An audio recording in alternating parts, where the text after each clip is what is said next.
ফল আজকে আল্লাহ দেখাইতেছে, যেরকম ঠিক কিনা? এজন্য আজকে বাড়ি ঘর ভাঙচুর হচ্ছে। শেখ সাহেব উনি একজন ভালো মানুষ ছিলেন, মুরব্বীরা বলে, কিন্তু শেখ সাহেবের দুর্নাম তো করছে ওনার মেয়ে করছে দুর্নামটা। আজকে 32 নং বাড়ি ঘর ভাঙা সুর মার করে দিয়েছে, সব শেষ। কারণ মানুষের ভিতরে এখনো খুব আছে, এখনো কি আছে? খুব আছে, কষ্ট আছে। এক নেতা গেছে হুজুর রেগে কয়, হুজুর আমরা জঙ্গি। 32 নং যে জায়গায় ধানমন্ডিতে এক হুজুর গেছে দেখবার লাগে, হুজুর কয় জঙ্গি। কত বড় তার ছিঁড়া কোন ফলা, যখন জনগণ দৌড়ে গণ ধুলাই দিছে পরে ঠিক আছে, হুজুর কয় জঙ্গি। চিন্তা করছে তো আমার ভাইয়ারা, কথা বলার উদ্দেশ্য হলো আজকে এই যে এই অবস্থাটা, তাদের নেতাদের উপরে হামলা, এই যে বাড়িঘর ভাঙচুর, এটা অন্য কার দোষ নয়, এটা তাদের নিজের হাতে গড়া কামাই। যারা জুলুমের স্টিম রুলার, এই নিরহ মুসলমানদের উপরে, বাংলার নিরহ মানুষের উপরে তোমরা 16 বছর এই জুলুমের স্টিম রুলার চালিয়েছ। আজকে সময়ের ব্যবধান, আল্লামা মুফতি আমিনী রহমাতুল্লাহি আলাইহি যখন নাকি এমপি নির্বাচন করেছিলেন, আল্লামা মুফতি আমিনী উনি একটা সমাবেশের ভিতরে বলেছিলেন, আজকে যারা প্রধানমন্ত্রী খালেদা জিয়ার বাড়ি নিয়ে ষড়যন্ত্র করতেছ, সময়ের ব্যবধান বেশি দূর নয়, তোমাদের বাড়ি করে ইটগুলো মানুষ একটা একটা করে খুলে মানুষ হাতে করে নিয়ে যাবে। আল্লামা মুফতি আমিনী নাই, তার কথাটা বাস্তবায়ন হয়েছে। আজকে 32 নম্বর বাড়িঘর ভেঙে মানুষ হাতে করে ইটগুলো নিজের বাসা বাড়িতে নিয়ে যাচ্ছে। জোরে কোন ঠিক না? ওলামায়ে কেরামের কথা বিথা যায় না, আলেমদের কথা এটা বিথা যায় না, এটা একদিন না একদিন ফলন ধরেই, একদিন না একদিন ফলে যায়। মুফতি আমিনে বলছিল, যাকে গৃহবন্দী করা হয়েছিল, নজরবন্দি করে রাখা হয়েছিল, একজন আল্লামাকে, শাইখুল হাদিসকে, ওই দিন বলছিলেন একটি সমাবেশের ভিতরে, খালেদা জিয়ার বাড়ি নিয়ে তোমরা ষড়যন্ত্র করছো, বেশি দূরে নয়, তোমাদের বাড়ি করে ইটগুলো মানুষ খুললে খুলে নিয়ে যাবো। নিয়ে যাচ্ছে না এখন, জন্য ক্ষমতার অপব্যবহার করতে নাই। আবু জাহেল চাইছিল নবীজিকে মারার জন্য, পড়ছিল নিজে গিয়া, পরের লাগি কুয়া কুদলে নিজেই পড়ে। এই জন্য আমার ভাইয়েরা, আল্লাহর নবী বিশ্ব নবী রাহমাতুল লিল আলামিন বলেন, আয়েশা, এই শাবান মাস বড় গুরুত্বপূর্ণ মাস। এই শাবান মাসের মধ্য রজনে নিসফে শাবান, শবে বরাতের রাত্রিতে আল্লাহ তাআলা অসংখ্য গুনাহগারদেরকে মাফ করে দেওয়া হয়। আর মানুষের আমলনামা তুরফা আমালুহুম, মানুষের আমলনামায় আসমানে দেওয়া হয়, আল্লাহর কাছে পেশ করা হয়। এই জন্য আয়েশা গো, আজকে রাত্র তোমার ঘরে আমার টাকার সিরিয়াল। আয়েশা, তুমি যদি অনুমতি দাও, তাহলে তোমার অনুমতি পাইয়া আমি কিছু ইবাদত বন্দেগী করব। আম্মা জান আয়েশা বলেন, জান গো নবীজি, আপনাকে অনুমতি দিলাম, আপনি ইবাদত বন্দেগী করেন। আল্লাহর নবী বিশ্ব নবী রাহমাতুল লিল আলামিন আম্মা জান আয়েশার অনুমতি পাইয়া নবীজি সাজদার পরে আল্লাহর নবী আল্লাহর কাছে কান্দে, আল্লাহ তুমি আমাকে মাফ করে দাও, আমার উম্মতদেরকে মাফ করে দাও। বিশ্ব নবী রাহমাতুল লিল আলামিন সাজদায় পড়ে যখন নাকি কাঁদে, আল্লাহর নবীজির চেহারা লাল হয়ে গেছে, পা মুবারক ফুলে গেল। আল্লাহর নবী সাজদা থেকে ওঠার পরে আম্মা জান আয়েশা ডাক দিয়ে কয়, নবী গো, আল্লাহ আপনার আউয়াল এবং আখিরের সমস্ত গুনাহগুলো মাফ করে দিয়েছে, আপনার জীবনে কোনো গুনাহ নাই, কেন আপনি গো এত লম্বা সাজদা লাগাইয়া আপনি সারা রাত কাঁদলেন, কারণটাকে? আল্লাহর নবী জানায় দেয়, আয়েশা গো, যে আল্লাহ আমার পরে এবং পূর্বের সমস্ত গুনাহগুলো মাফ করে দিয়েছে, আফালা আকুনা আবদান শাকুরা, আমি মুহাম্মদ কি সে আল্লাহর শুকরগুজার বান্দা হব না? এই জন্য আমি নবীজি আল্লাহর শুকরিয়া তান সারা রাত্র সেজদার মাধ্যমে কাটায়া দিলাম। এজন্য আমার ভাইয়েরাম, এই রাত্রটা নিসফামিং শাবান, 14 শাবান দিবাগত রাতের বেলায় যাকে শবে বরাত বলা হয়, আল্লাহ অসংখ্য গুনাহগারদেরকে মাফ করে দেয়। তবে কিছু কিছু মানুষদেরকে আল্লাহ মাফ করে না, ইল্লাল মুশরিকিন, যারা শিরিক করে তাদেরকে আল্লাহ ক্ষমা করে না। আও মুশাহিদ, যারা হিংসা করে তাদেরকে আল্লাহ মাফ করে না। আজকে আমাদের সমাজে শিরিক আছে না নাই? তোর এখন আছে না নাই? বাবার দরবারে গিয়া কাঁদে, গুরু নিয়া বাবার দরবারে যায়, খাসি নিয়ে যায়, বাবার কাছে সন্তান চায়, পীরের কাছে বাচ্চা চায়। অথচ চাওয়ার কথা ছিল আল্লাহর কাছে, চাই গিয়া পীরের কাছে। আমার আল্লাহ কয়, পৃথিবীর মানুষেরা রে, আমি আল্লাহ এমন এক রব, পৃথিবীর মানুষ ঘুমায়া গেলাও আমি আল্লাহ ঘুমায় না। আল্লাহ ঘুমায়নি, কিন্তু হিসাব তো যখন ঘুমায় না, কিন্তু আল্লাহ কি করে না? আল্লাহ জানাইছে, লা তাখুযুহু সিনাতুন ওয়ালা নাওম।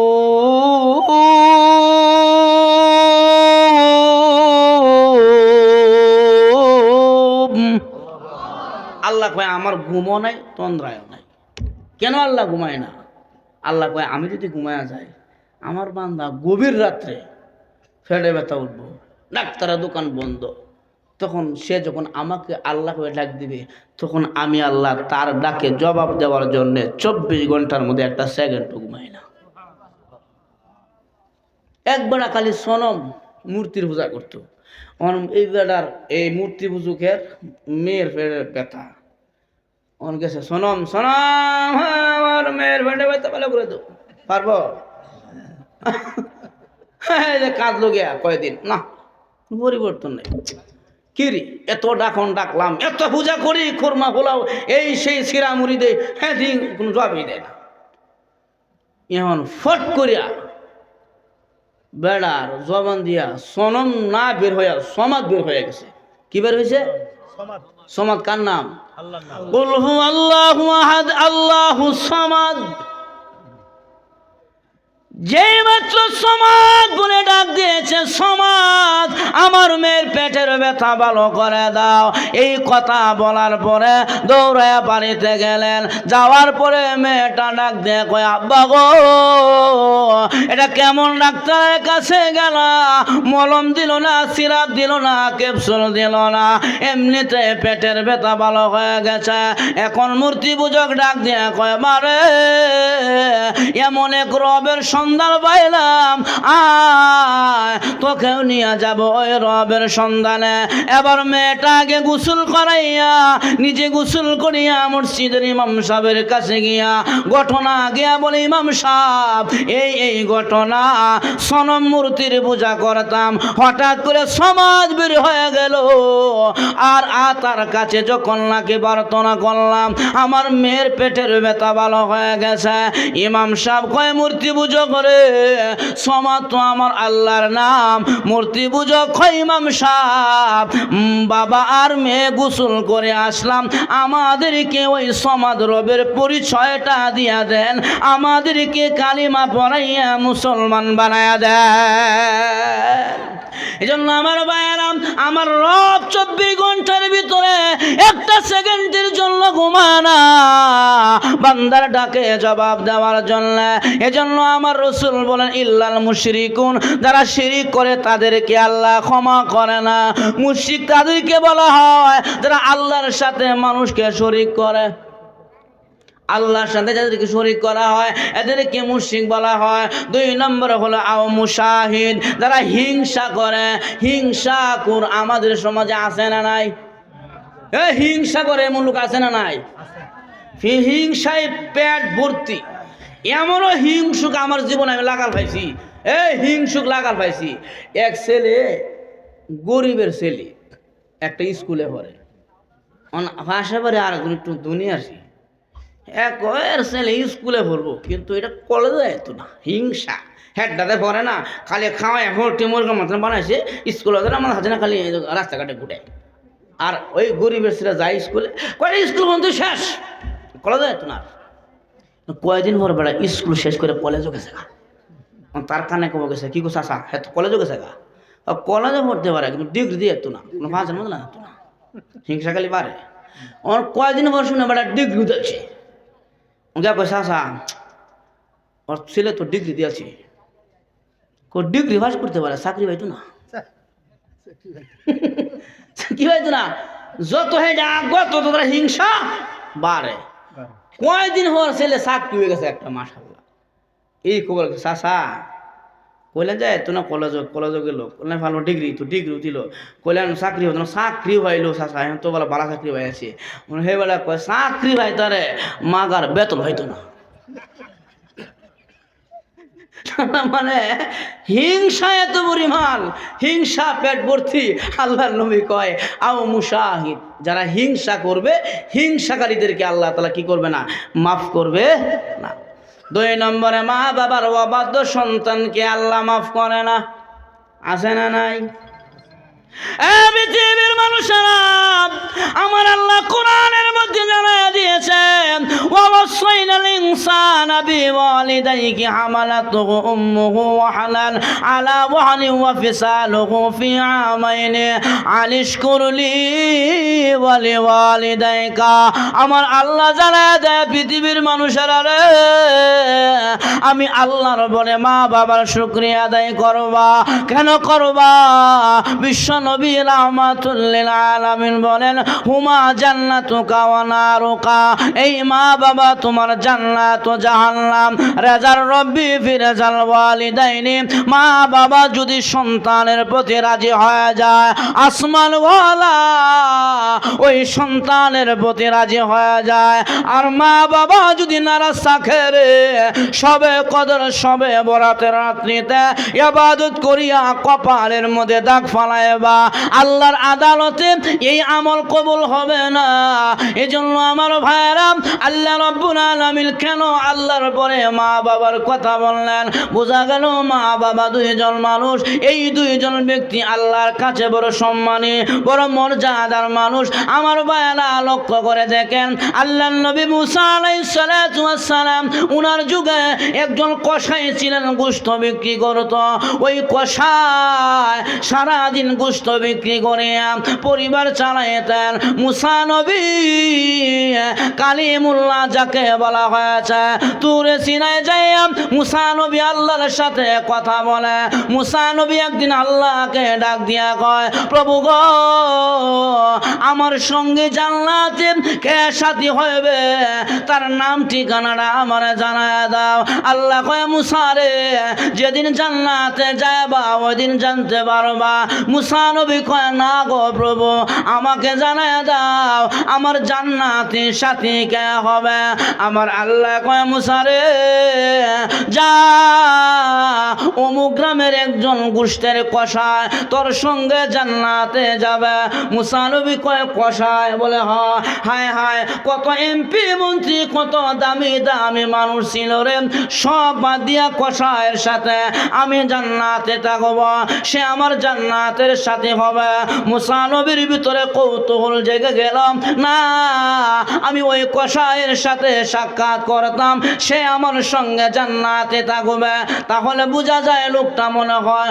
কোনো আমল তার কাছে ভালো আল্লাহর কাছে পছন্দ হয়েছে আর না হলে তো একজন গোশতের কসাই আমি জলিলুল কদর পয়গম্বর মুসার সঙ্গে জান্নাতে থাকার কথা না এই বলে মুসা নবী একবারে সাধারণ মানুষের বেশ ধরিয়া ওই এলাকার মধ্যে গেলেন এলাকার মধ্যে যাইয়া ওই লোকটার নাম ঠিকানা নিলেন কোন বাজারে গোশত বিক্রি করে নাম ঠিকানা নিলেন বাজারে গেলেন সকালবেলা ওই ব্যক্তি ওই যে একটা খাসি জবাই করিয়া নিজে নিজে খাসির চামড়াটা চিলাইয়া কলিজাটা বের করে আলাদা করে রাখছে আল্লাহর পয়গম্বর মুসা দাঁড়ায় দাঁড়ায় দেখতেছে এবার মুসা নবী তাকায়া দেখে ওই গোশত বিক্রেতা সারাদিন গোশত বিক্রি করিয়া ওই যে কলিজার পুরলাটা নিয়া বাড়ির দিকে যখন রওনা হয়ে যাবে আল্লাহর নবী মুসা সাধারণ সাধারণ বেশ ধরে গিয়া কয়, ও ভাই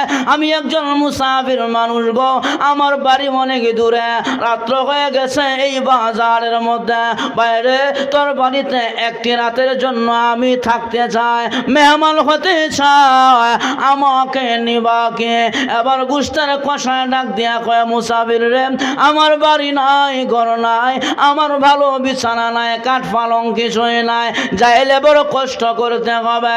মুসা নবী কয়, বাইরে একটা রাত্রই তোমার বাড়িতে থাকব, কষ্ট হইলে অসুবিধা নাই, সকালবেলা আমি আমার বাড়ির দিকে চলে যাব। এই বলে গোশত বিক্রেতার সাথে মুসা নবী রওনা হয়েছে। গোশত বিক্রেতা মুসা নবীকে তো চিনে না, সাধারণ বেরদুনিয়া গেছে, মুসাফির বলিয়া সম্বোধন করে, বলে, মুসাফির ভাই এই যে দেখো আমার বাড়ি, ভালো খাট নাই, পালং নাই, ভালো বিছানা নাই, ওরে ভাই মুসাফির এই জায়গায় বস।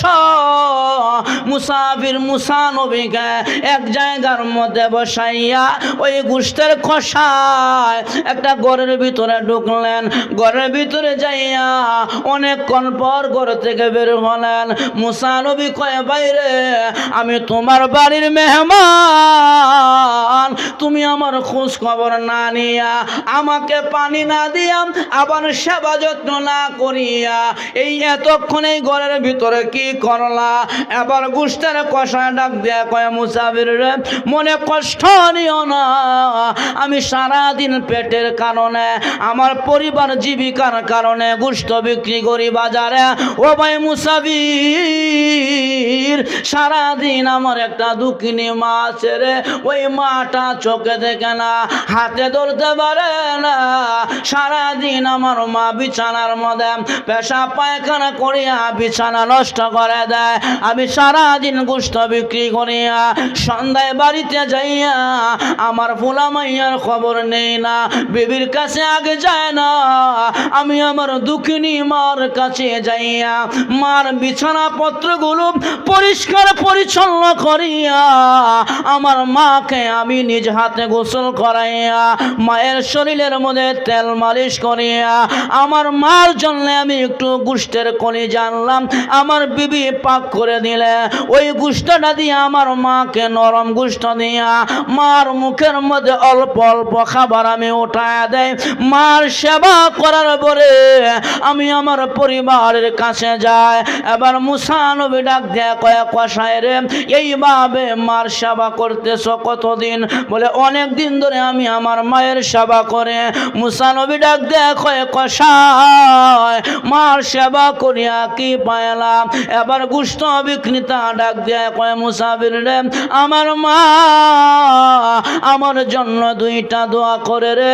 এক নম্বর দোয়া হলো, আমার মতন শান্তিওয়ালা মানুষ এই জমিনের মধ্যে কেউ নাই, যদিও আমি গোশত বিক্রি করিয়া খাই কিন্তু আমার মনে শান্তি আছে রে, আমার পরিবারের মধ্যে শান্তি আছে। দুই নম্বর দোয়াটা আমার মা করেছে, দুনিয়াতে বলবে না, আমার মা দুই নম্বরে আমার জন্য দোয়া করেছে আল্লাহর কাছে, আল্লাহ আমার ছেলে আমি মার সেবা করে গো, আমার ছেলেকে তুমি মুসা নবীর সঙ্গে হাসর করিও, মুসা নবীর সঙ্গে জান্নাতে রাখিও। মুসাফির রে এই দোয়ার ফল তো মরার পরে হবে, এর আগে তো এটার বাস্তবায়ন হবে না, যার কারণে আমি মার সেবা করে। এবার মুসা নবী ডাক দেয়া কয়, রে গোশত বিক্রেতা আমি পারলাম না রে আমার পরিচয়টা গোপন রাখতে, আমি পারলাম না আমার পরিচয়টার গোপনে রাখতে। ওরে গোশত বিক্রেতা যদি গোশত বিক্রি করো কিন্তু আল্লাহর কাছে এত দামি হয়েছ রে, হাসরের দিন আমি আল্লাহর কাছে আল্লাহ আমাকে জানায় দিয়েছে আমি হলাম এই জামানার মুসা, আর কাল কিয়ামতের ময়দানে আমি মুসা নবীর সঙ্গে তুমি গোশতের কষাই জান্নাতের ভিতরে থাকবা। আমার সাধারণ গোশত বিক্রেতা মার খেদমত করিয়া মুসা নবীর সঙ্গে জান্নাতের সাথী, এজন্য মার খেদমত দরকার আসেনি না নাই? আরো ধরো এখন কটা তো চলতো গো, এজন্য আমার ভাইরা, আল্লাহ রসুল বলেন এই রাত্রিতে আল্লাহ সবারে মাফ করলেও মা বাবার অবাধ্য সন্তানকে আল্লাহ কি করে না? মাফ করে না। যুবক ভাইরা সাবধান, সাবধান, আম্মা আব্বার সাথে দুর্ব্যবহার করিও না। ওয়া কাদা রাব্বুকা আল্লা তা'বুদু ইল্লা ইয়াহু ওয়া বিল ওয়ালিদাইনি ইহসানা। আল্লাহ কোরআনে জানায় দিয়েছে ওয়া বিল ওয়ালিদাইনি ইহসানা, আব্বা আম্মার সঙ্গে ইহসান, ভালো ব্যবহার করবা, সৎ আচরণ করবা, সুন্দর ব্যবহার করবা। কারণ পৃথিবীতে মানুষ রে এমন কিছু বস্তু আছে রে, ধরতে হয় না, সইতে হয় না, তাকায়া থাকলে আমল নামার মধ্যে সওয়াব লেখা হয়। আল্লাহর ঘর বাইতুল্লাহ তাকায়া তাকায়া দেখবেন আমল নামার মধ্যে অটোমেটিকলি সওয়াব ঢুকবে। আল্লাহর কোরআন কালামুল্লাহ তাকায়া দেখবেন যুবক ভাইরা রে, অটোমেটিক সওয়াব আমল নামার মধ্যে লিখবে। ও যুবক ভাই, এমন দুইটা চেহারা জমিনে আল্লাহ দিছে গো, এই দুইটা চেহারা দিকে তাকাইলে আমার আল্লাহ একটি কবুল হজের সওয়াব আমল নামায় লিখে দেয়। মা আর বাবা এই দুইজনের চেহারা দিকে চাইলে আল্লাহ তাআলা কবুল হজের সওয়াব আমল নামায় দেয়া যায়। সাহাবী কই নবী দুইবার চাইলে কো দুইবার, তিনবার চাইলে বলে তিনবার। সাহাবী কই নবী গো যদি কেউ 100 বার চায়, আল্লাহ নবী কই 100টা হজ্জের সওয়াব আমল নামার মধ্যে দেওয়া হয়। আজকে পত্র পত্রিকায় দেখি বাপ মারে সন্তান মারে, ফেসবুকে দিয়ে সন্তান মারে মারে বাপের বাড়িতে বাড়ি করে দিয়ে। আহা, ছিল না রে মানুষ। আল জান্নাতু তাহতা আকদামিল উম্মাহাত, নবী বলে গেছে রে, মা বাবার পায়ের নিচে সন্তানের বেহেশত। এ যুবক মায়েরা, যাদের মা বাবা আছে সৌভাগ্য, কপালটা বড় তোমার ভালো। নবীজি মাকে কি পরিমাণ ভালোবাসতেন। আল্লাহর নবী তো সময় মাও হারাইলেন, বাবাও হারাইলেন। নবীজির দুধ মা হালিমা যখন নবীর কাছে আসতেন, নবীজির পাগড়িটা খুলিয়া জমিনের মধ্যে বিছায়া দিতেন। সাহাবীরা বলে পয়গম্বর গো, এই মহিলাটা যতবার আসে আপনার কাছে আপনি চাদরটা বিছায়া দেন, পাগড়িটা বিছায়া দেন, কারণ কি? আল্লাহর নবী কয় সাহাবীরা রে, আমি নবী দুনিয়াতে আসার আগে আমার বাবা পৃথিবীতে বিদায় হয়েছে, মার খেদমত বেশি দিন করতে পারি নাই, মাকে দেখতে পারি নাই। কিন্তু সাহাবীরা রে, এই মহিলাটা হলো দুধ মা হালিমা। আমি নবীজি এই মহিলার দুধ দোহন করেছি, উনি আমার দুধ মা। এই জন্য মার সম্মানের কারণে আমি নবীজি ওই মায়ের পায়ের নিচে আমার দামি চাদরটা বিছায়া দেই। যুবক মায়েরা, জন্য যার মা বাবা আছে আব্বা আম্মাকে মূল্যায়ন করবেন, ভালোবাসবেন। যুবক করে এই পৃথিবীতে দুইজন মানুষ বিনা স্বার্থে আপনাকে আমাকে ভালোবাসে, মার বাবা, এদের কোনো স্বার্থ নাই। সন্তান যদিও 80 বছরের মা বাবারে বাত নাও দেয়, মা যদিও চোখে দেখে না, কানে শুনে না, আপনি কানটা লাগায়া দেখবেন মার ঘরে মা একা একা বসিয়া আপনার জন্য দোয়া করে। এটার নামই মা। দুনিয়ার সব কিছু বিসর্জন দিতে পারে রে, কিন্তু সন্তানকে মা মারতে পারে না, ছাড়তে পারে না, সন্তানের জন্য সব করতে পারে।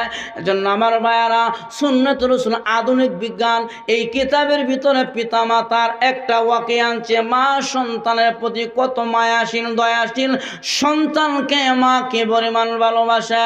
একটা ওয়াকি আনছে, আমেরিকাতে ঘটনা একবার ঘটছে।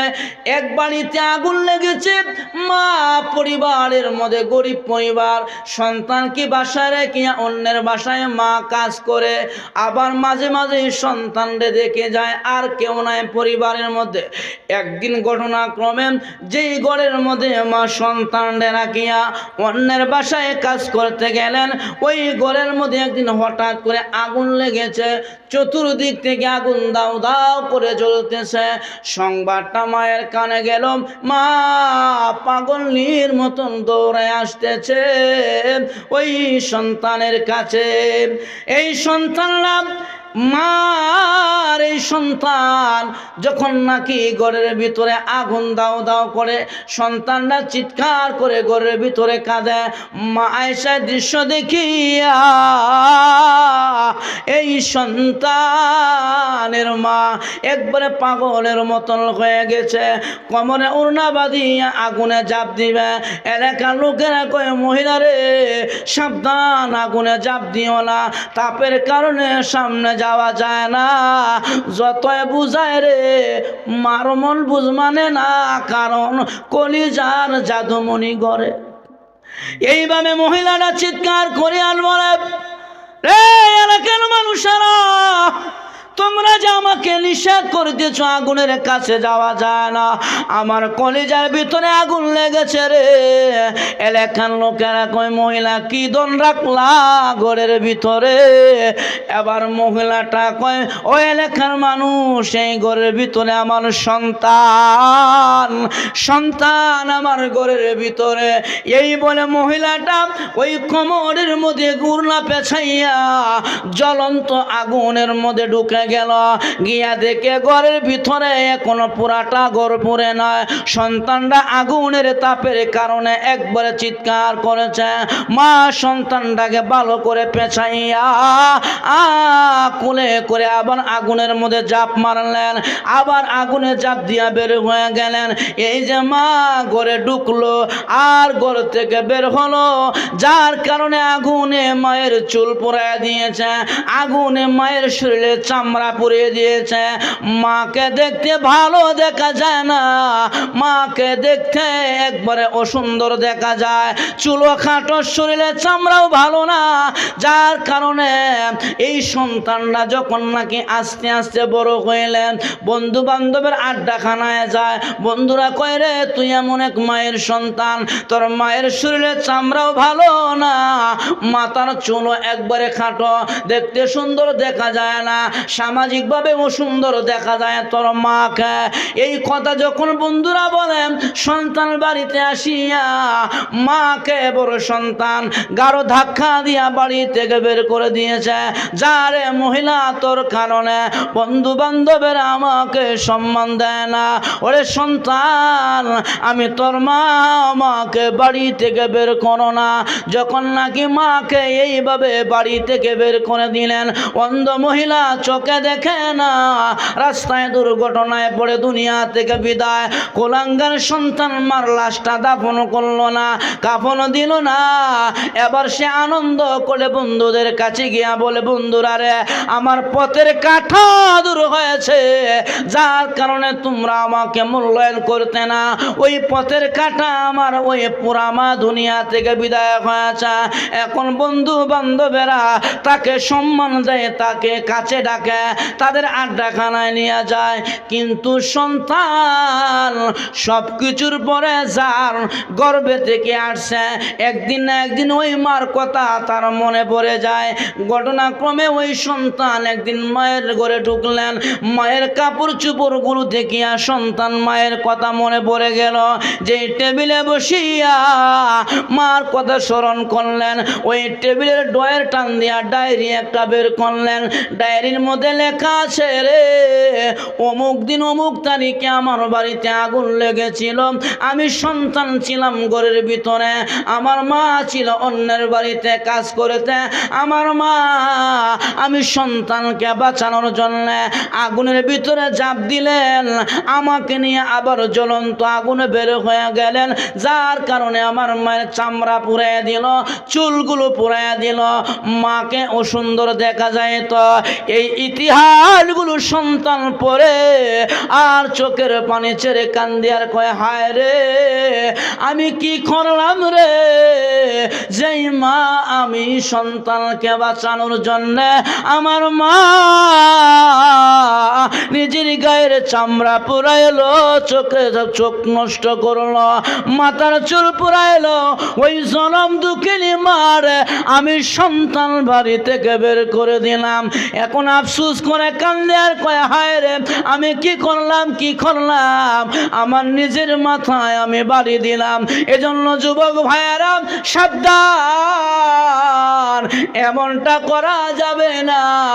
মা যেমনই হোক না কেন রে, উনি আমার গর্ভধারণী মা, উনি আমার জন্মদাতা পিতা, এদেরকে সর্বদাই সম্মান করার কথা মহান আল্লাহ কোরআনে ঘোষণা দিয়েছেন। এজন্য এদেরকে সর্বদাই সম্মান করতে হবে।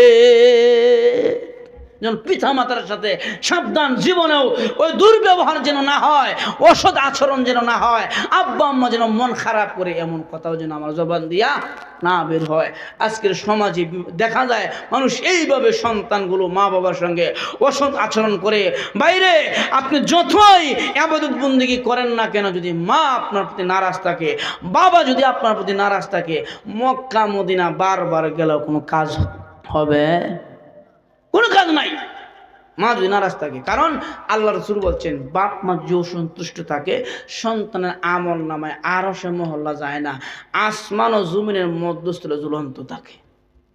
আগের আমল নামা যেহেতু আরশে মহল্লায় পৌঁছে না, পরে আর আমল করতে আগ্রহ জাগে না। এজন্য বাপ মা যদি নারাজ থাকে সন্তানের আমল নামায় আরশে মহল্লায় যায় না।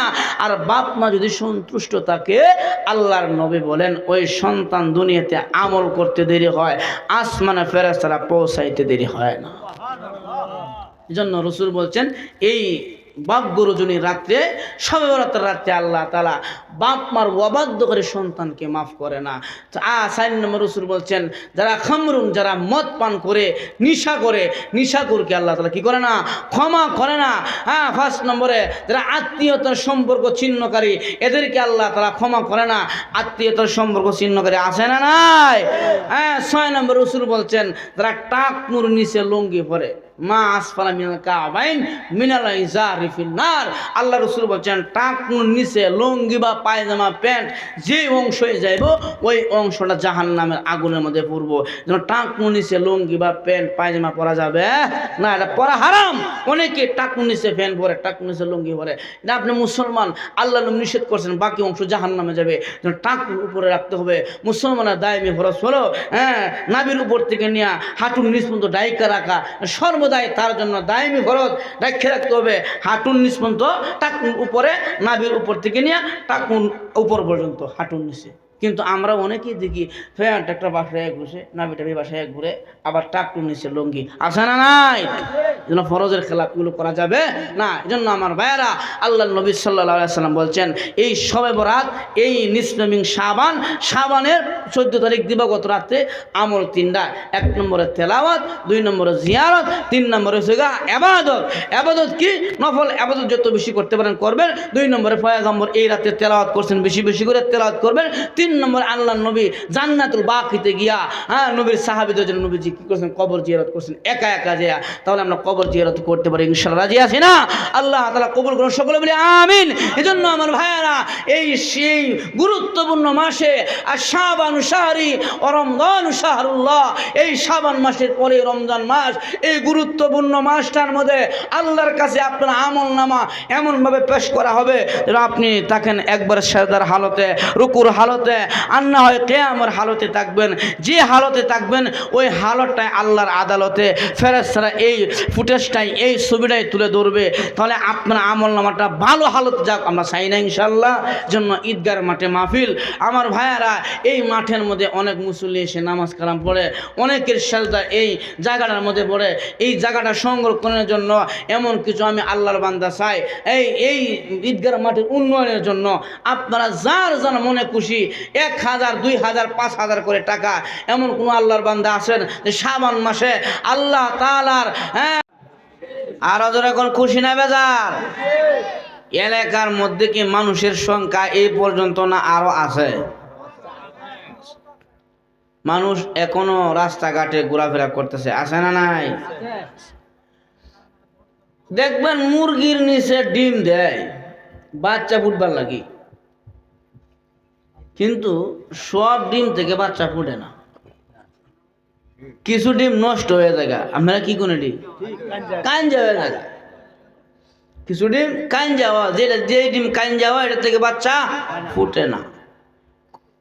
কোন ডিমটা কাঞ্জা হয়? যে ডিমটা মুরগির উমের বাহিরে থাকে, ভালো করে যেটা উম পড়ে না, এটা তাকে বাহিরে, ওটার থেকে আর বাচ্চা ফুটে না। আর যেটার মধ্যে ভালো করে বাচ্চা মুরগি উম দেয় ওটার থেকে বাচ্চা ফুটে। যারা ওয়াজের নামে বাড়ির থেকে বলে আসে বউর কাছ থেকে অজা দিতেছি, এই কথা কইয়া আয়া যারা রাস্তাঘাটে দোকান ভাড়া করতেছে, হেরা হেদায়াত না পাইয়া গুমরা হয়ে যাওয়ার সম্ভাবনা থাকে বেশি। কারণ বাড়ির থেকে বললে এসে ওয়াজের কথা, কিন্তু দোকানে বুট বাদাম আর চা পান করে, আছে না নাই? এজন্য এই সামিয়ানার নিচে বসলে, মুরগির নিচে ডিম থাকলে যেমন মুরগির ডিম থেকে বাচ্চা ফুটে, ঠিক তেমনি ভাবে যদি কোনো মুসলমান এই নিয়তে সামিয়ানার নিচে এসে বসে যায়, আল্লাহ তোমাকে পাওয়ার জন্য বসে গেলাম, আল্লাহ তাআলা হয়তো পারে এই বসাকে জড়িয়া করিয়া কিয়ামতের ময়দানে আপনাকে আমাকে নাজাতের ব্যবস্থা করে দিতে পারে। জন্য যারা এখনো বাহিরে চলে আসেন, মেহরবানি করে চলে আসেন, কারণ বছরে একদিন সভা হয়। আপনারা যদি এইভাবে বাহিরে থেকে সময় দেন তাহলে তো ঝামেলা। আবার কিছু কিছু মানুষ আছে বাহিরে বয়ে বয়ে ওয়াজ শুনে যুক্তি পেশ করে, ভিতরে ঢুকতাম না, বলে কেন ঢুকবো না, বাহিরে হরণকে লাগিয়ে দিছে, আমরা বয়ে বয়ে ওয়াজ শুনবো আর চা পান করবো। এই প্রকারের সালাক শ্রোতা আছে না নাই?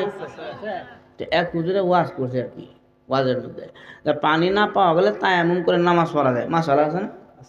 তায়াম্মুমের নিয়ম বলে দিছে, মাটির মধ্যে হাত মেরে, ওয়ালের মধ্যে হাত মেরে, আবার বালির মধ্যে হাত মেরে, মাটির পাতিলের মধ্যে হাত মেরে তায়াম্মুম করা যায়। তো যিনি চা পান করে সে তো কয়েক খেয়ালের রোগী, বেশি পান করলে মুখ ফুরিয়ে দেবো গা। আবার চায়ের দোকানের আশেপাশে কে কি বলে ওইটাও শুনে, আবার মোল্লা কি ওয়াজ করে এটাও শুনে। হঠাৎ তার কানে আওয়াজ গেল, অজু সারা নামাজ পড়া যায়। হ্যাঁ, তো ভালো করে শুনে না। এখন মনে মনে কয় মুরব্বিরা করতে আইছে রে, কি একটা ওয়াজ করছে, মাঘ মায়া শীতের মধ্যে পানি যায় ঠান্ডা, আর ওয়াজ করছে নামাজ পড়লে বলে ওজু লাগে না। যা জীবনে যত নামাজ কাজা করছে সব আদায় করে এলাম। এই বলে বাড়িতে যায় সন্ধ্যা রাতে খাওয়া দাওয়া করে শুয়ে আছে। আর মনে মনে কইতাছে, হুজুররা কয় তাহাজ্জুদের নামাজ সবচেয়ে গুরুত্বপূর্ণ নামাজ, আমি তাহাজ্জুদের নামাজ দিয়ে আমার কাজা নামাজের যাত্রা শুরু করব। এই বলে ঘুমায় গেছে। সন্ধ্যাবেলা ওনার ওয়াইফে রুটি গরম করে না, তাওয়া খোলা বা তাওয়া, ওই যে তাওয়াগুলো কুমাররা বিক্রি করে, মাটির তাওয়াগুলো 20 টাকা 30 টাকা করে। আচ্ছা বলেন দেখি, মাটির তাওয়ার তলি সাদা না কালা? কেমন কালা? জন্মের কালা। এখন উনার ওয়াইফে রুটি গরম করে তাওয়াটা করে এক পাশে রেখে দিছে। রাতের 3:30টার সময় চালাক উঠছে ঘুমেছে, তাহাজ্জুদের নামাজ শুরু। হুজুরে কয়ে দিছে মাটির পাতিলার মধ্যে হাত মেরে তায়াম্মুম করা যায়। এখন উনি রাতের 3:30টার সময় ঘুমেতে উঠতে দিশ বিছনা ভাইয়া ঘরের পাশে যে তাওয়া আছেন, তাওয়ার তোলের মধ্যে হাত মেরে মুখ মাসায়া করছে, তায়াম্মুম করতেছে। আবার হাত মেরে ডাইন হাত মাসায় করছি, আবার হাত মেরে বাম হাত মাসায় করছি। আচ্ছা বলেন দেখি তার সুরতটা কেমন হয়েছে? এই কালো সুরত নিয়ে ঘরের দিকে রওনা, তাহাজ্জুদের নামাজ পড়বে।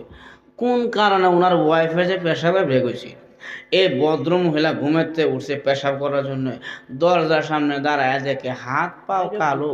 এই প্রকারের মানুষ তো আমরা বাপের জিন্দগিতে কোনো দেখি না। হায় হায় রে, শেষ রাতে মনে হয় আমার ঘরে ভূত ঢুকতেছে। ভদ্র মহিলা ভূত মনে করিয়া ঘরে যে মুখটা ঝাড়ু একখান আছে, এই ঝাড়ুটা হাতে নিয়া ভূত মনে করিয়া এমন একটা দৌড়ানি দিছে। এখন এই জামাই বোর হাতের দৌড়ানি খাইয়া পোল্ট্রি দিয়া পড়ছে গিয়া পুকুরের মধ্যে পড়ে রাখো, বৌরে চাইছিলাম না মাঘ মায়া শীত উজু করতাম, তুই আমার গোসল করায় আসার। বাহিরে হইয়া ওয়া শুনলে বোর হাতের মায়ের খাওয়ার সম্ভাবনা আছে, যেটা এখন ঠিক কিনা? এই জন্য যারা আপনারা মাহফিলে আসতে পেরেছেন, আপনারা খুশি না বেজার? আবার আমরা শুকরিয়া আদায় করি, আলহামদুলিল্লাহ। আমার ভাইয়ারা, আল্লাহ রসুল বলেন যে জায়গায় কোরআনের কথা হয়, নাজালাত আলাইকুম সাকিনা, ওই জায়গার মধ্যে আল্লাহর পক্ষ থেকে রহমত নাজিল হয়। ওয়াগাশিয়াত আলাইকুম রহমা ওয়া হাফাজ মালাইকা, ফেরেশতারা এই জায়গাটাকে বেষ্টনী করে রাখে। অতএব আমরা আল্লাহর রহমতের বেষ্টনীর ভিতরে আছি, আল্লাহর রহমত আমাদের উপরে বর্ষণ হচ্ছে, বলি আলহামদুলিল্লাহ। আমার ভাইয়ারা, এই মাসটা কিন্তু শাবান মাস, অনেক গুরুত্বপূর্ণ মাস। আল্লাহ রসুল বলছেন, সমস্ত নবীদের উপরে যেমন আমার সম্মান, ঠিক তেমনিভাবে সমস্ত মাসের চাইতে এই মাসটার সম্মান 11 মাসের চাইতে আরও বেশি। আর রমজান মাসের সম্মান হলো তামাম মাখলুকাতের উপরে যেমন আল্লাহ এক, আল্লাহর সম্মান ঠিক তেমনিভাবে সব কিছুর চাইতে রমজান মাসটাও তেমন সম্মানী মাস। অতএব এই শাবান মাসে আপনারা আসছেন, আল্লাহ তাআলা এই মাসের ভিতরে আল্লাহ তাআলা আল্লাহর হাবিব সাল্লাল্লাহু আলাইহি সাল্লাম ইরশাদ করেন, যখন নাকি শাবান মাস ঢুকে যায় তখন শাবান মাসের মধ্যে এমন একটা রজনী আছে, যে রজনীতে মানুষ যদি ইবাদতের মাধ্যমে খাটাইতে পারে, বনি কলব গোত্রের ছাগলের পালের শরীরের মধ্যে যতগুলো পশম আছে তার চাইতে বেশি গুনাহগারকে আল্লাহ তাআলা মাফ করে দেয়। কঠিন একটা মাস। এই জন্য আমার ভাইয়েরা, আল্লাহর নবী বিশ্ব নবী রাহমাতুল লিল আলামিন বলেন, আশ-শাবানু শাহরি ওয়া রমজানু শাহরুল্লাহ। পৃথিবীর মানুষেরা রে, শাবান হলো আমি নবীর মাস, আর রমজান হলো আল্লাহর মাস। আল্লাহর নবী বিশ্ব নবী রাহমাতুল লিল আলামিন বলেন, রে আমার উম্মতেরা, হঠাৎ করে তোমরা তাহাজ্জুদ নামাজি হইতে পারবা না, নফল নামাজ পড়তে পারবা না। সব জিনিসের একটা সিস্টেম আছে, একটা অভ্যাস আছে। মানুষ যখন কোনো কাজ করতে করতে অভ্যস্ত হয়, তখন ওই কাজটা বান্দার জন্য করতে সহজ হয়। যেরকম ঠিক কিনা? হঠাৎ করে আপনার আমি তাহাজ্জুদ নামাজের মধ্যে দাঁড়াইতে পারবো না।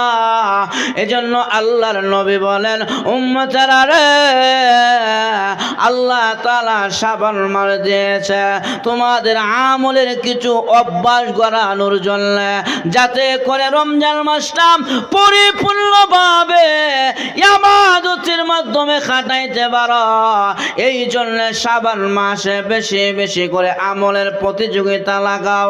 আল্লাহর নবী বলেন, বাদিরুল আমাল, তোমরা আমলের প্রতিযোগিতা করো, আমলের মাধ্যমে অভ্যস্ত হয়ে যাও। এখন থেকে 2-4 রাকাত নফল নামাজ বেশি বেশি আদায় করো। এখন থেকে তাহাজ্জুদ নামাজ পড়তে উঠে যাও, তাহলে রমজান মাসে সাহারির আগে তাহাজ্জুদ নামাজ পড়তে সহজ হয়ে যাবে। আল্লাহর নবী বিশ্ব নবী রাহমাতুল লিল আলামিন বলেন, উম্মতেরা রে, আল্লাহ রাব্বুল আলামিন এই শাবান মাসের মধ্যে একটা রাত রেখেছেন।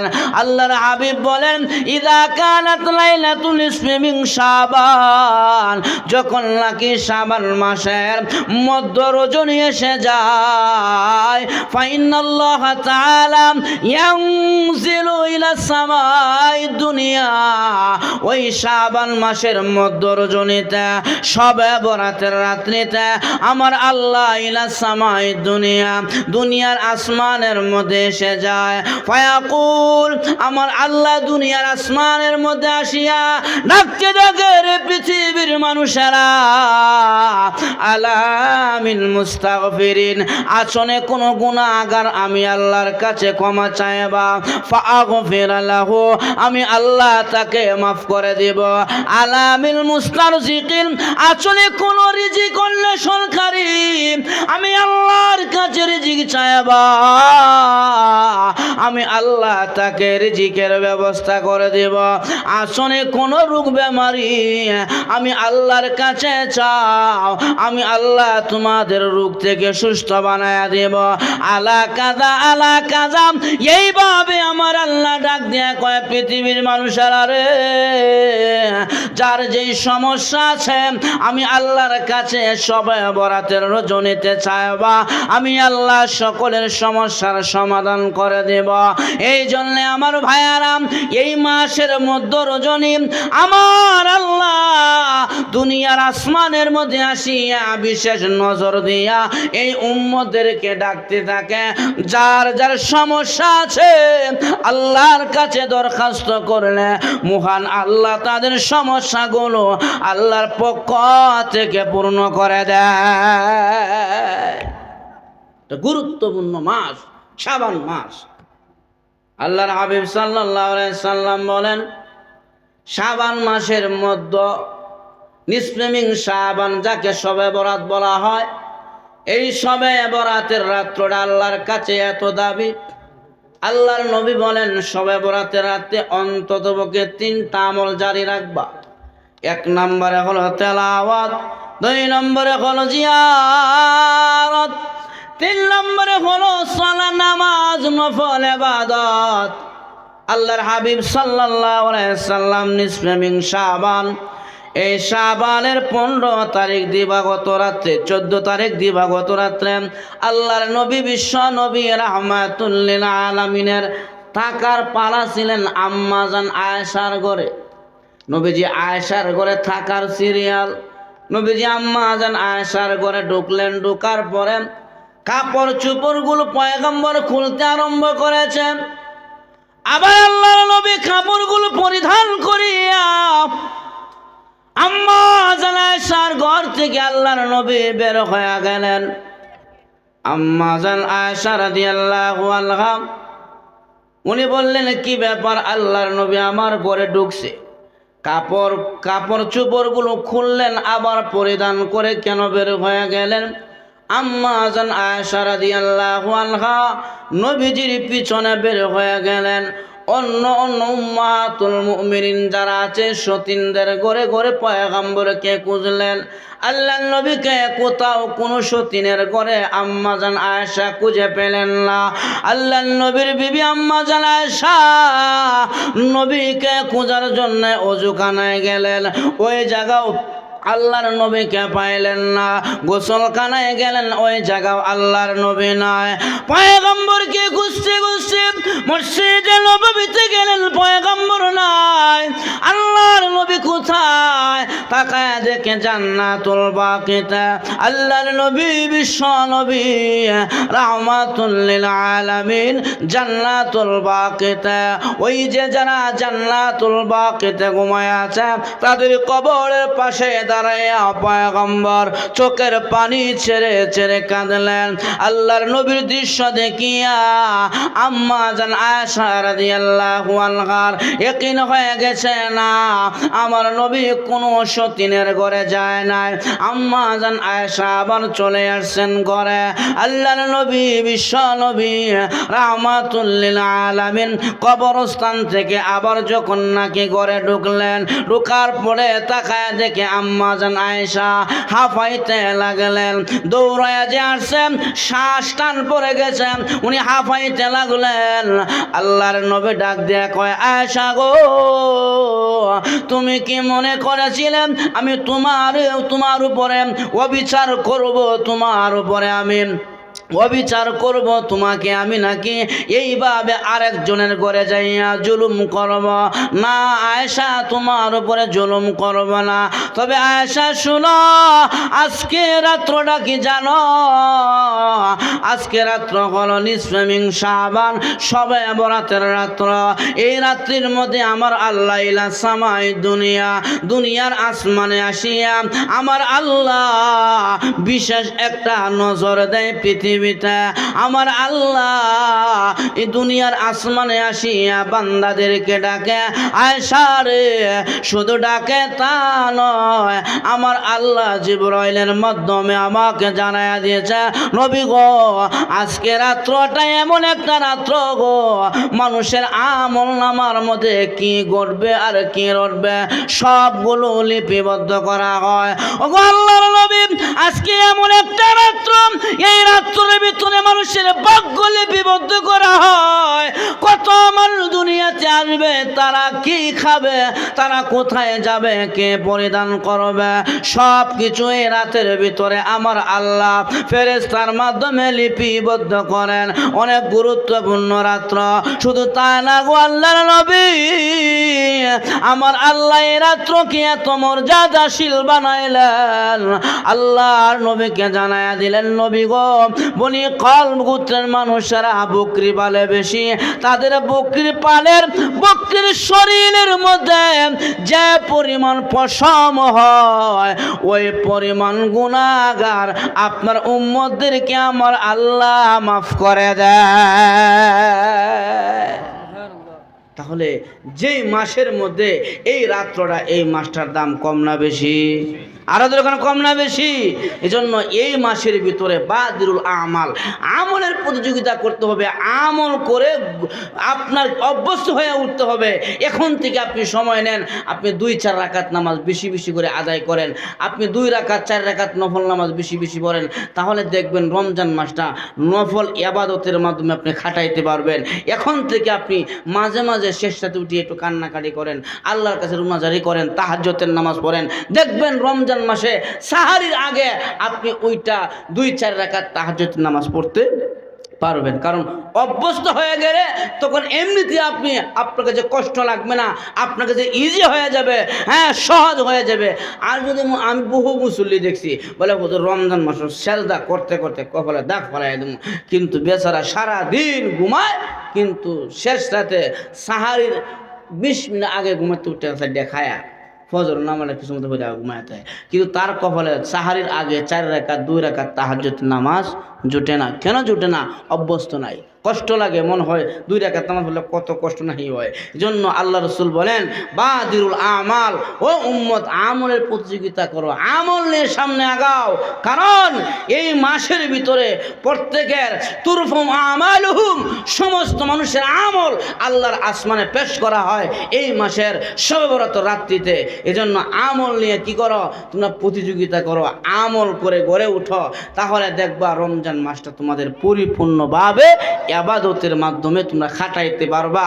আর যদি কোনো মানুষ রমজান মাসে ইবাদতের মাধ্যমে খাটাইতে পারে, একটা শবে কদর রাতে যদি কোনো মানুষ ইবাদত করতে পারে, 1000 বছর ইবাদতের চাইতে আমল নামার মধ্যে সওয়াব বেশি লেখা হয়। সুবহানাল্লাহ।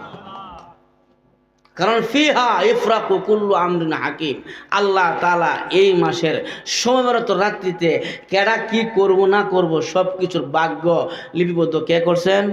আল্লাহ। আল্লাহ বলছেন ফিহা কুল্লু ইফরাকু কুল্লু আমরিন হাকিম, আমি আল্লাহর পক্ষ থেকে ফয়সালা হয়ে গেছে কার বাড়ি ঘর থাকবো আর কার বাড়ি ঘর ভাঙ্গা হইব। বাড়ি ঘর ভাঙ্গা হইতেছে না? মান জাদ্দা ওয়াজাদাকা, যেমন কর্ম তেমন। আপনি মানুষের বাড়ি ঘর ভাঙছেন, মানুষকে বাড়ি ছাড়া করছেন, দেশ ছাড়া করছেন, ঘর ছাড়া করছেন, সন্তান হারা করছেন, বিবিকে বিধবা বানাইছেন, বানায় নাই? আজকে উনার বাড়িটাও কি নাই? পরিপূর্ণ নাই। কারণ আল্লাহর সাথে পাল্লা দিয়ে কেউ টিকতে পারে না। আবু জাহেল একদিন নবীজিকে মারার জন্য কৌশল করছে। কেমন কৌশল? উনার সাঙ্গ বাঙ্গদেরকে বলছে, মোহাম্মদ তো বাতিজা, তারা তো কোনোভাবেই মারতে পারি না, এক কাজ করো, একটা গর্ত করো, গর্তের ভিতর গভীর গর্ত করবা, উপর দিয়ে চাটাই বিছাইয়া রাখবা, আর আমি কম্বল গায়ে শুয়ে থাকবো, তোমরা সংবাদ দিবা মুহাম্মদ তোমার চাচা অসুস্থ। আমার বাতিজা যে নরম হৃদয়ের মানুষ যদি শুনে যে আমি অসুস্থ, তাহলে ইয়াদাতুল মারিদ, অসুস্থকে দেখা পয়গম্বরের সুন্নত, সে আমার কথা শুনলে আর ঘরে বসে থাকবে না, দৌড়ে পড়বো আমার কাছে। আর যখন সে আসবার চাইব তখন গর্তের উপর দিয়ে আইন, ছাটাই তো দেখতো না, পড়িয়ে দেবো গা, গভীর গর্তের মধ্যে পড়িয়ে একবারে দুনিয়াতে শেষ। হ্যাঁ ও শেষ, তার এক আল্লাহ দাওয়াতও শেষ। কেমন বুদ্ধি করছে দেখছো?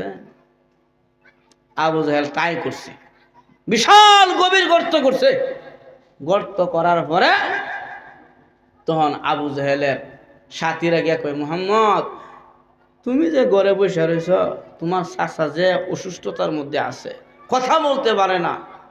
এই কথা শোনার পরে আল্লাহর নবী গর্তে বের হয়ে গেছে। বের হইয়া যে জায়গা দিয়ে গর্ত করছে ওই জায়গা দিয়ে আসতেছে। আল্লাহর নবী বিশ্ব নবী রাহমাতুল লিল আলামিন, আমার মায়ের নবী হলেন নরম হৃদয়ের মানুষ।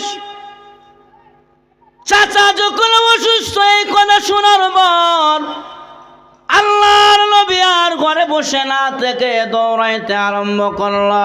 আবু জেহেলের লোকেরা যে জায়গার মধ্যে গর্ত করেছে, গর্তের উপরে চাটাই বিছায়া দিয়েছে, ওই গর্তের কাছাকাছি আল্লাহর নবী চলে আসবে, একটা পা উঠায় ফেলেছে, গর্তের মধ্যে ফেলে দিবে।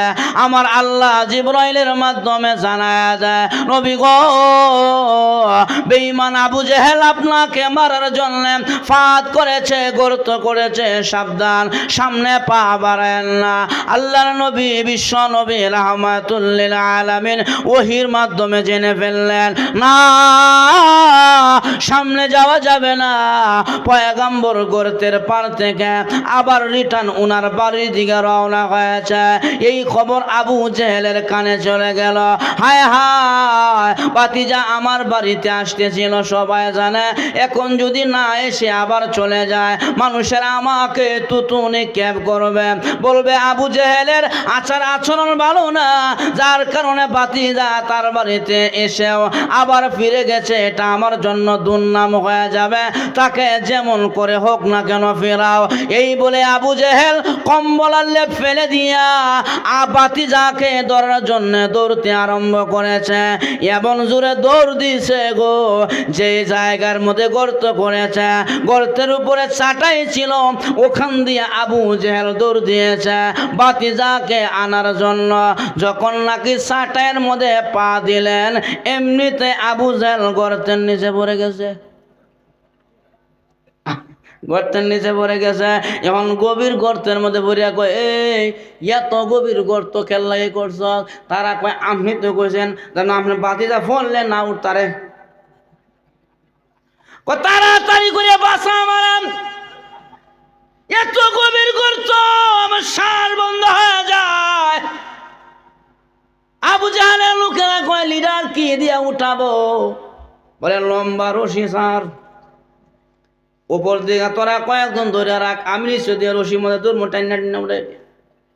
লম্বা একটা রশি গর্তের মধ্যে ছাড়লেন, এক হাত পরিমাণ মাটিরে, আল্লাহ কয় মাটিরে। আবু জেহেলের জন্য যে রশিটা গর্তের মধ্যে ছাড়া হয়েছে, ওই রশি থেকে এক হাত নিচে যা। পুরাটা রশি যখন নাকি গর্তের মধ্যে ছাড়ছে, এক হাত বাকি। আবু জেহেল কয়, আর একটু ছাড় রে, আর তো নাই।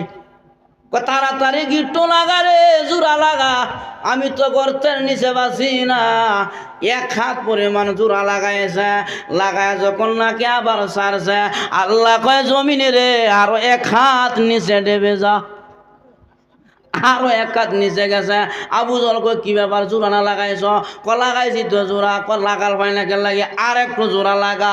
এইভাবে কয়েকবার জোড়া লাগানোর পর এখন আবু জেহেল বুঝে ফেলেছে, না, এইভাবে জোড়া লাগাইলে ওঠা যাবে না। তোমরা কারারে যাও, আমার ভাতিজা মুহাম্মদের কাছে গিয়া বলো, সে যেন রশির মাথায় ধরে গো। যতক্ষণ পর্যন্ত আমার ভাতিজা মুহাম্মদ রশির মাথায় না ধরবে, ততক্ষণ পর্যন্ত রশিতে আমি ধরতে পারবো না। তাড়াতাড়ি করিয়া আল্লাহর নবীর কাছে গেলেন, নবী গো, আপনার চাচা গর্তের ভিতরে পড়ে গেছে, তাড়াতাড়ি করে আসেন, চাচাকে বাঁচান। আল্লাহর নবী দৌড়ে আসলেন, গর্তের পরে দাঁড়ায় কয়, চাচা কি ব্যাপার? কয়, ভাতিজা রে, তাড়াতাড়ি উঠা, কথা দিলাম তোর হাতে কালিমা পড়ব। এখন আল্লাহর নবী কয়, চাচা ভালো করে বলেন। বলে, হ্যাঁ ভালো করে কইলাম। আল্লাহর নবী বিশ্ব নবী রাহমাতুল লিল আলামিন উপর থেকে রশির মাথায় ধরলেন, আর নিচের রশির মাথাটা আপনি আবু জেহেলের হাতের মধ্যে চলে গেল। আবু জেহেল টাইট করে নিচ থেকে ধরলেন। আল্লাহর নবী একাই আবু জেহেলকে গর্তের ভিতর থেকে উঠায় ফেলেছে। এখন আবু জেহেল গর্তের পারে দাঁড়ায় কয়, ভাতিজা, এতদিনে বুঝতে পেরেছি রে, তোর হাতের মধ্যেও জাদু আছে। ومكروا ومكر الله والله خير الماكرين।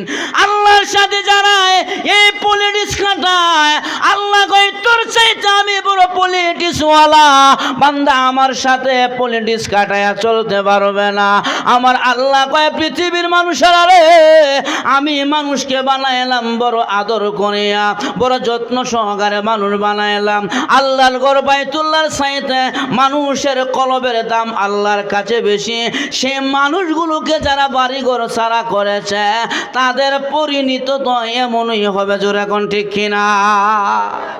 পরিণত তো এমনই হইব।